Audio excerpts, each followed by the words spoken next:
Queridos irmãos, nós estamos diante de uma página do Evangelho que é chamada a carta magna de todo o Evangelho.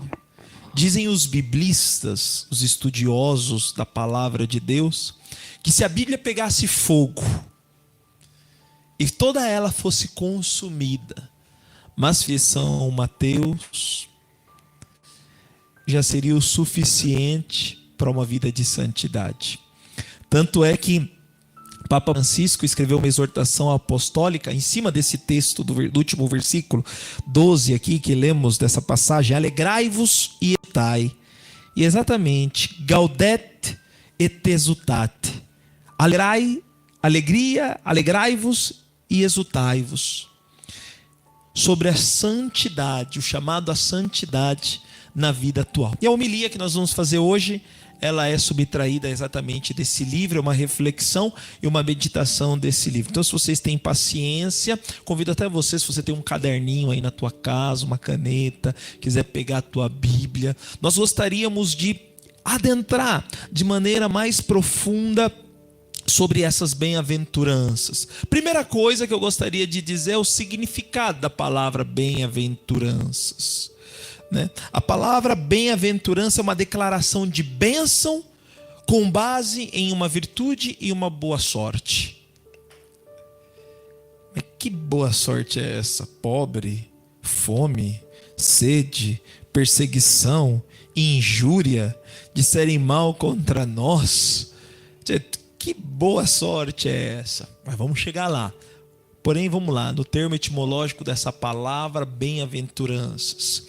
É uma declaração de bênçãos com base em uma virtude ou uma boa sorte. De maneira mais simples, em algumas traduções dizem felizes, felizes.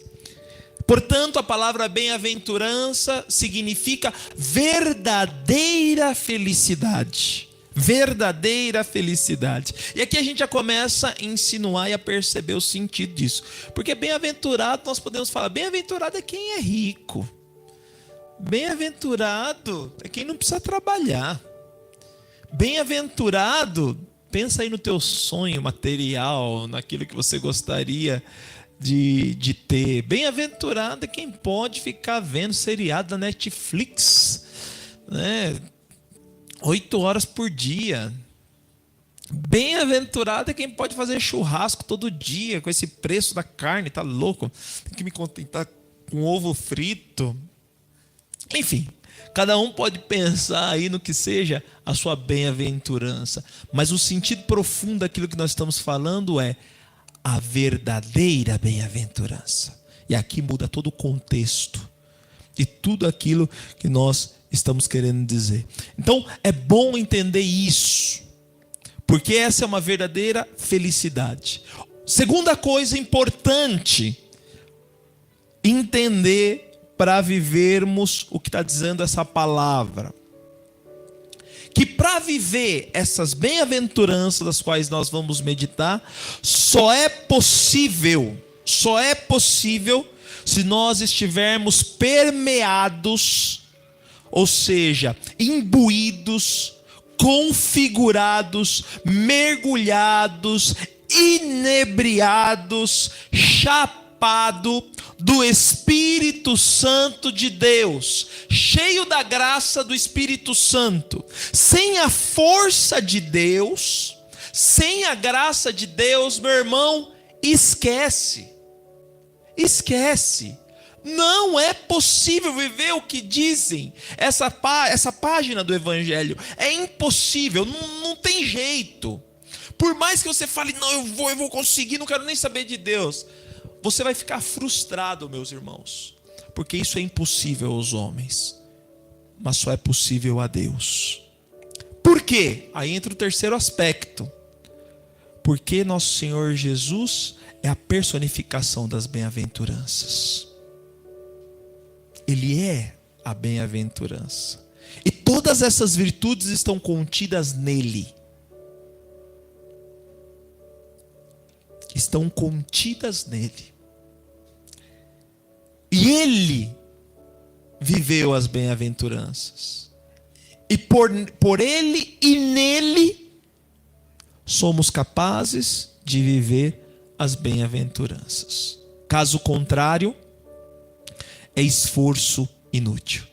Amém, queridos irmãos? Está dando para entender? Me dá um joinha aí da tua casa. Padre, está dando aí. Valeu, isso mesmo. Você aí, por que não deu um joinha, gente? Dá um joinha aí. Obrigado. Tá bom. Vamos lá. Primeira bem-aventurança. Bem-aventurados, felizes, os pobres em espírito, porque deles é o reino dos céus. Então a primeira conotação que a gente entende desse texto, dessa bem-aventurança, é aquilo que o Padre Jean Pietro já explicou hoje na parte da manhã, junto com a irmã Cacilda, que são os pobres por dentro e por fora.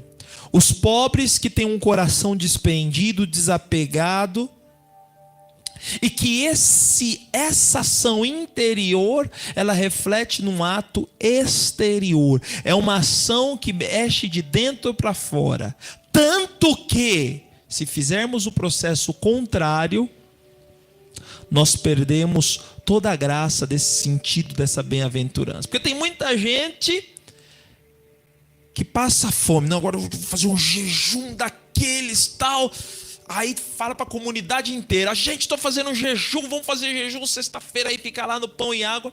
Aí de repente chega um irmãozinho, ele nem sabe que de repente é anêmico, pega aquele bifão acebolado, suculento. Aí ele que está fazendo jejum, fica até pingando de água na boca e depois começa: olha, nem respeita o jejum.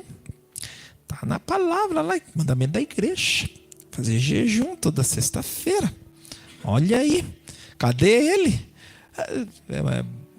Palhaço, perdeu a oportunidade. É um pobre de aparência, né? Ou de repente é uma pessoa, né? Aqui na Missão Belém nós fazemos missão de rua. Aí vai lá, dá o chinelo, dá a roupa, fica quase só de sunguinha, porque deu tudo para os pobres, mas depois fica lá. Aquele outro vem, é um pé rapado, é um pé rapado espiritual, né? Olha aí, não é capaz de fazer uma doação, isso e aquilo, fica julgando e faz atos de pobreza por status. Por isso que, se a pobreza ela não sai de dentro, ela não passa de uma mera aparência. Até mesmo porque, irmãos, o ser humano é adaptável. Ele se adapta com a pobreza. E com a pobreza escrava. Porque se fosse tão ruim viver na pobreza, todo mundo que estava na rua vinha para a Missão Belém. Não é? Não é, gente? Fala a verdade. Fala um aí que eu não estou te ouvindo aí em casa, gente. É isso. É isso. Se a pobreza fosse realmente tão ruim, não tinha ninguém na rua. Por quê? Porque aqui tem uma pobreza escrava, uma pobreza ilusória. É por isso que a pobreza ela precisa ser um ato de dentro para fora. De dentro para fora. Felizes os pobres em espírito. Ou seja, em que tem a pobreza encrunhada na sua alma. E que vive numa atitude constante de despojamento, de entrega e de pobreza interior que se reflete na sua vida exterior. Entende, queridos irmãos? Aqui está a agudez e o valor dessa bem-aventurança.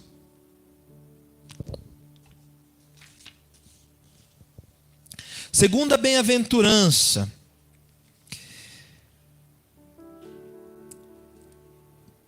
Bem-aventurado os aflitos, porque serão consolados.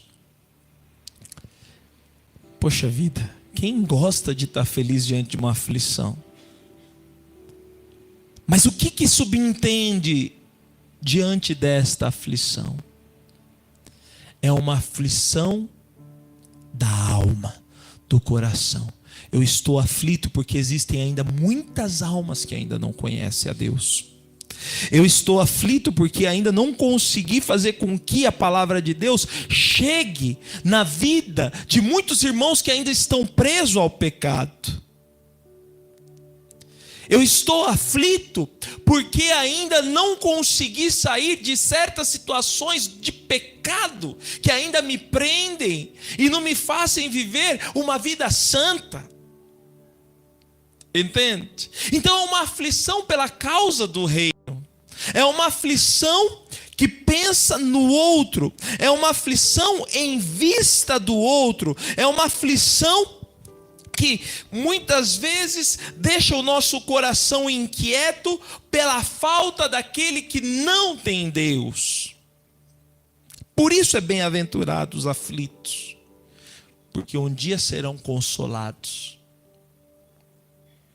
E quantas pessoas, se nós olhamos, por exemplo, a história de São Damião de Molokai, quanta aflição aquele homem viveu, sentimentos de esquecimento, o seu lado melancólico, a sua tentação de se sentir abandonado ali por todos, de pedir ajuda e não vir nenhuma ajuda na sua missão. Quanta aflição, quanto sofrimento.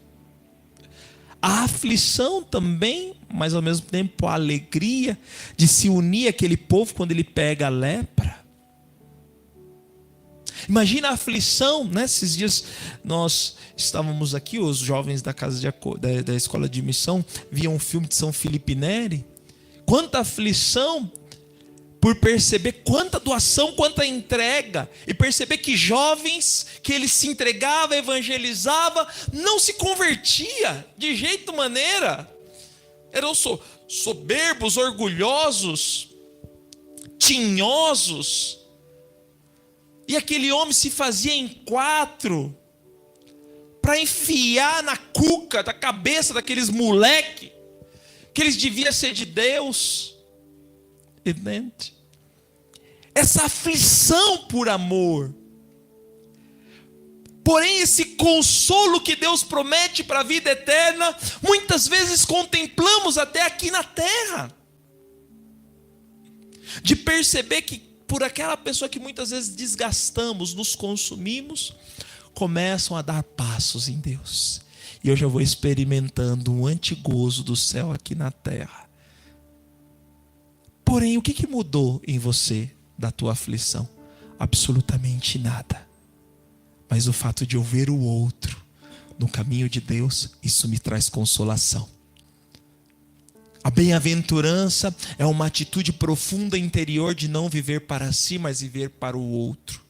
E quando eu vejo o outro bem, aquilo já é um antigozo do céu na minha vida. E eu vou experimentando o céu aqui na terra. Quando eu consigo fazer com que o irmão consiga viver, consigo transformar a situação de um irmão escravo num pobre anauim, numa pessoa que é capaz de viver uma pobreza interior, capaz de ser desprendido da sua própria vida por amor a Cristo. Quando eu vejo uma pessoa da qual eu me aflijo por ainda não estar na graça de Deus, e de repente ele começa a encaminhar-se no caminho de Deus, e aquilo me faz sentir a consolação, porque eu percebo, por exemplo, no pobre, esse caminho de pobreza interior, e aí percebo que o reino dos céus entrou nele. E eu percebo que ele já vive agora aquilo que ele viverá em plenitude diante de Deus. Aquele grande mistério que nós falávamos esses dias na missa. O já e o não ainda. Já, o reino de Deus já se faz aqui no meio de nós, mas não ainda na sua plenitude. Depois, bem-aventurados os mansos, porque possuirão a terra. E o que significa isso? Gálatas capítulo 5, versículo 23 vai dizer que a mansidão é um fruto do Espírito Santo. E mansidão, desculpa eu falar aqui, gente, não é aquela atitude passiva de uma falsa humildade. E digo ainda mais: quem é muito quietinho, muito mansinho, são os piores orgulhosos que existem na face da terra. Porque tem um orgulho tão camuflado e se acham tão humildes, que são tão cheios de soberba, porque é uma falta de negação de um conhecimento pessoal de si. E vivem um rótulo: eu gosto tanto do jeitinho daquela pessoa, então eu vou ser que nem ela. E eu esqueço de viver quem eu sou verdadeiramente. Entende? Então o que é a mansidão? A mansidão, no fundo e do profundo, a virtude da mansidão, ela é a capacidade, a grande capacidade de tolerar todas as imperfeições do outro para com a minha vida, para com aquilo que me atinge. E eu ser capaz de ser guiado pelo dom e pela graça do Espírito Santo. É por isso que aqui Papa Francisco ele cita Gálatas capítulo 5 versículo 23, porque é um dom do Espírito, é o próprio Espírito em você que é capaz de sustentar e suportar todas as imperfeições daqueles que estão com você. E mesmo diante disso eu sou capaz de me permanecer calmo, manso, tranquilo, porque aquilo que rege a minha vida é Deus. E eu sou capaz de não tirar o dente de uma pessoa, ou de deixar um olho roxo diante daquele que tira a paciência. Sabe aquela pessoa que você fala assim: moleque, não tapa no ouvido, você me tira. Não, manso e humilde, não, tranquilo, Deus está comigo, vai dar tempo. Sabe? Essa capacidade de um autocontrole. Aí aquele que se faz de manso e humilde, que parece que é todo paciente do mundo, ele foge, começa a chorar, não exorta, não corrige. E também isso é uma coisa interessante. Então, é verdade, esse é o segundo ponto que eu queria falar. O primeiro é esse, a questão de suportar, mas também a capacidade de enfrentar, permanecer na calma e corrigir aquele que está diante de mim. E não ser passivo com os seus erros e com suas imperfeições, mas ter a capacidade de exortá-lo no amor, com humildade, com mansidão, não cheio de humanidade, não cheio de si. Não sei se está dando para perceber, mas as bem-aventuranças é um verdadeiro fruto e graça do Espírito Santo. Dá para perceber que tudo que nós estamos falando aqui nos faz reagir humanamente de uma maneira que nós não conseguimos nos controlar.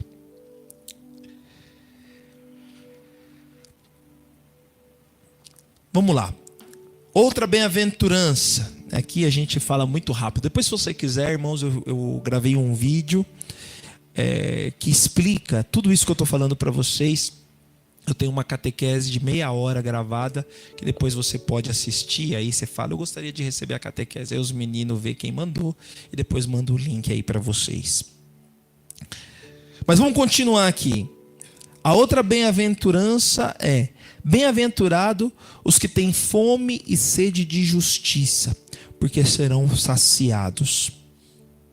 Essa bem-aventurança, ela já é um pouquinho mais simples, porque a bem-aventurança da justiça, quem tem fome e sede de justiça, é a capacidade de ir de encontro àqueles que são mais vulneráveis, que são mais expostos ao pecado, mas também que são expostos a uma vida que não é de acordo com a vida do Cristo.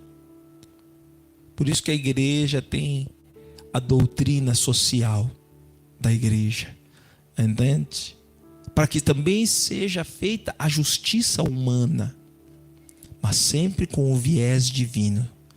Porque a partir do momento que aquela pessoa é capaz de viver a experiência profunda de Deus no seu ser, você está sendo justo com ela.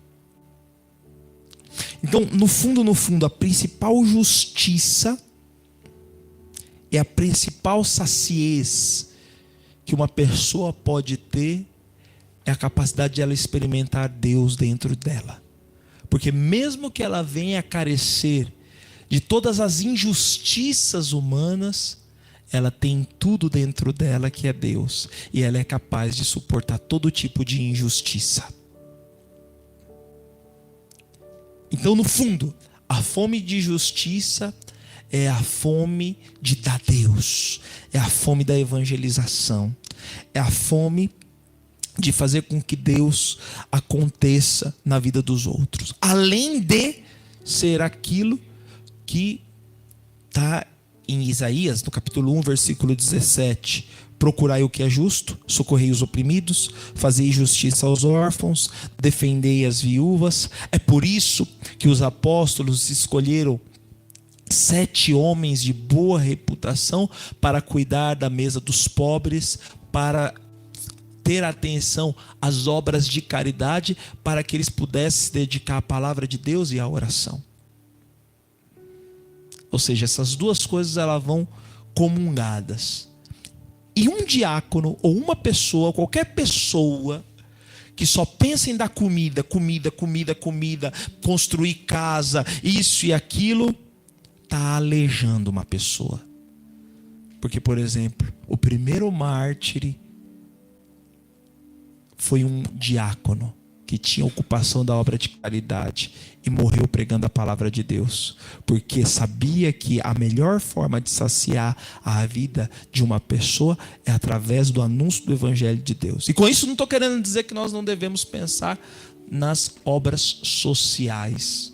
Com isso não estou querendo dizer que nós devemos, podendo, socorrer as necessidades de outras pessoas. Não é isso que eu estou dizendo. Mas se só faço isso, isso não é nenhum dever nosso como cristão. Entende? Junto a isso, eu preciso dar a boa nova, a palavra do reino de Deus. Vamos lá, gente. Não sei se está muito cansativo, mas vamos para frente. Depois, bem-aventurados misericordiosos, porque alcançarão misericórdia. E esse ato de misericórdia, ele tem 2 aspectos que é muito importante, que é a consciência, a retidão dos meus erros, a capacidade de perdoar o outro, mas também a capacidade de servir o outro, ser um exemplo para o outro e ser uma manifestação misericordiosa para o outro. Até mais do que uma compreensão passiva e medíocre. Mas tá bom. Ele pecou aqui, mas ele tem tantas outras coisas boas. É que nem uma pessoa que fala assim: olha, padre, eu só me prostituo, mas eu sou bom, porque eu ajudo o outro. Olha, padre, eu uso drogas, mas não faço mal para ninguém. Olha, padre, eu roubo, mas roubo só dos ricos. Olha, padre, eu roubo do rico e do pobre, mas não mato. Olha, padre, eu mato, mas não esquartejo. E assim vai, então cada um vai se justificando. Então não é isso. Não é isso a misericórdia, ser misericordioso. Ser misericordioso é sim entrar na história do outro, compreender o outro, mas levar o outro a uma conversão. Entende? Não conheço um episódio na palavra de Deus em que um pecador chegava diante de Jesus e voltava a mesma coisa. Não existe. Quem chegava diante de Jesus se convertia. Então é um ato de misericórdia, o anúncio da verdade. Depois tem uma outra esfumatura, a questão da misericórdia, que é o serviço. Muitas vezes um ato de serviço, ele revela um ato misericordioso. Não sei se vocês lembram, aquela mulher que chegou nos pés de Jesus, lavou os seus pés com as suas lágrimas, enxugou com os seus cabelos e encheu o pé de Jesus de beijo. Da boca dela não saiu por nada a palavra perdão pelos meus pecados. Mas Jesus, através daquela atitude, falou: porque ela muito amou, os seus inúmeros pecados estão perdoados. Ou seja, as nossas atitudes de amor, ela encobre uma multidão de pecados e de erros. Porque quem ama não tem espaço para o pecado. Esse é o fundo do que estou querendo dizer. Porque quem ama não tem tempo para pecar. Quem se preocupa em amar não vai conseguir pecar. Entende? Porque as tuas forças estão canalizadas no amor. Estão canalizadas para o próximo. E por isso o pecado ele não tem vez mais na tua vida. Vem a tentação, mas você está tão preocupado com tantas outras coisas que não tem espaço. Assim como dizia São José Maria Escrivá, nós devemos nos ocupar tanto, porque quando o diabo chegar perto de nós, ele nos encontra sempre ocupado. E aí ele fala assim: rapaz, mas não dá para tentar essa mulher não. Não dá para tentar esse menino não. Não dá para tentar esse cabra aí não.